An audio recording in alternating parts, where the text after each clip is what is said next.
Joining me now to weigh in on student loans is my great pal, Steve Moore, FreedomWorks Community to Unleash Prosperity Hotline and author of Godzilla. So, Steve, I've been reading you in Fox and elsewhere. You're a big fan of this student loan thing, aren't you?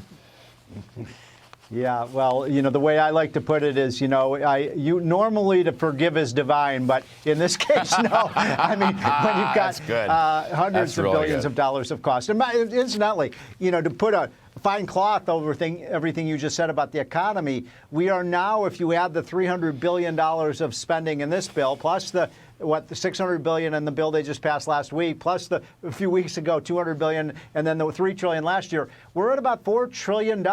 And I listened to Biden's speech, which was, about an hour ago. Mm-hmm. And it's all about the government just giving people stuff. Mm-hmm. I mean, it's all about the government playing Santa Claus. And that's exactly what this bill is. More and more free stuff from government as if it's some kind of manna from heaven.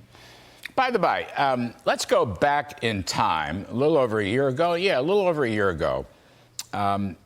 Speaker Nancy Pelosi weighing in on Joe Biden canceling student debt. This is July 28, 2021. Take a listen to this, please. People think that the President of the United States has the power for debt forgiveness.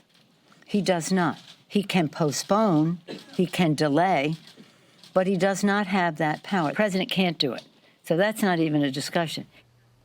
Yeah, so that didn't really enter into today's discussion from the president. He's using a very sketchy emergency COVID authority, Steve, which, I think could be challenged in court. I don't know if anybody's going to do that.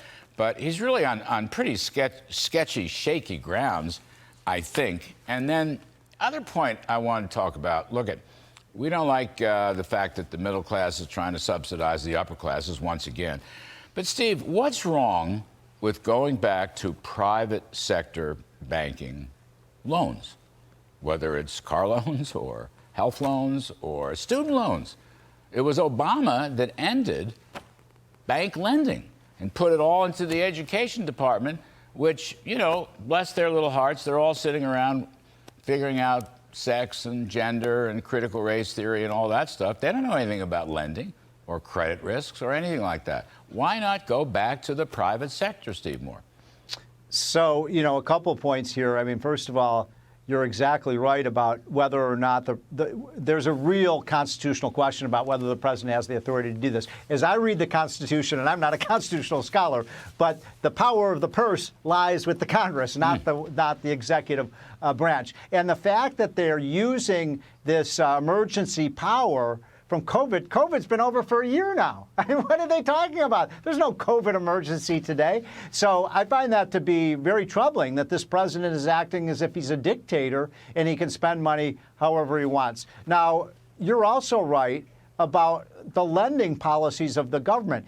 I mean, if you look at the default rates and the delinquency rates of government loans throughout the government, they're twice, 3, 4 times higher than they are in the private sector. So why aren't we using private banks to, and why aren't we using debt collectors, frankly, to get this? Look, if you don't pay your student loan, the worst part about this, Larry, is what kind of message are we telling young people that you can take out a loan, you can have a job, and you don't have to pay back the loan? Larry, I've got a mortgage. I don't want to pay my mortgage payment. Will the government bail me out? This sends the wrong incentives. It's basically telling people if you did pay your loan on time, and you did the stand-up thing, you're a sucker. You're a sucker. Because and one last thing, Larry. How many people going forward do you think are going to pay their student loans? Wait a second. I'll amend that. If you know that presidents, without the right authority, but they're going to do it anyway, if they're going to cancel your student loans and your debt, then you go back for more.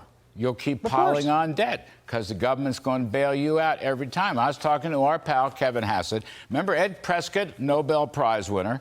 Yes. There's something called Prescott's dynamic consistency. In this case, it's dynamic inconsistency.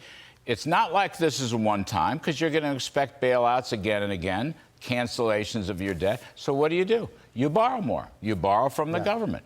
Now, we could shut that off. We could reform that. We could fix that. But all Biden's doing is, I think, kind of an election year boondoggle, pork barrel here in the case, trying to pick up his votes or the Democratic votes among young people.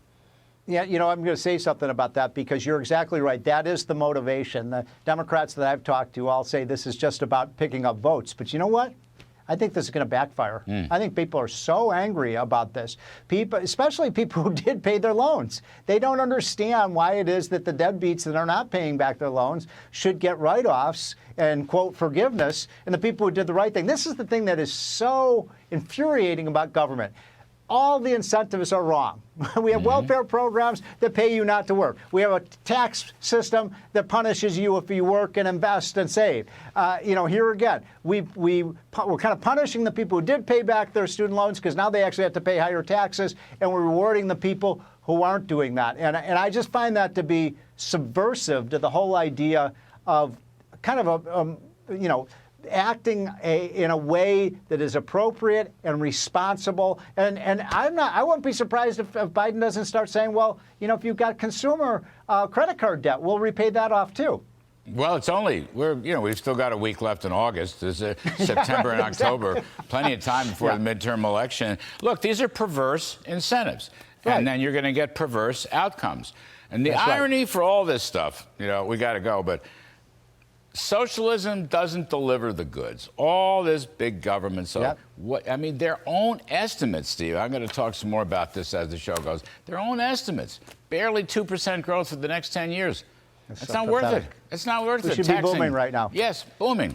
I know we got to go. I'm going to make one last prediction. If you put this policy in place, you heard it first on the Kudlow show, it will not be long before colleges are charging $100,000 a year in tuition, because it's all the universities are the other culprit here. They basically are charging so much for families. I think it's outrageous. The universities should be responsible for some of this debt, not the taxpayers. Yeah, well, the government is, in some sense, subsidizing and financing the higher and higher tuitions, which forces the government to do more. I should have put that on my riff. It's a really important point. Steve Moore, best of the best. Thank you, buddy. Peace.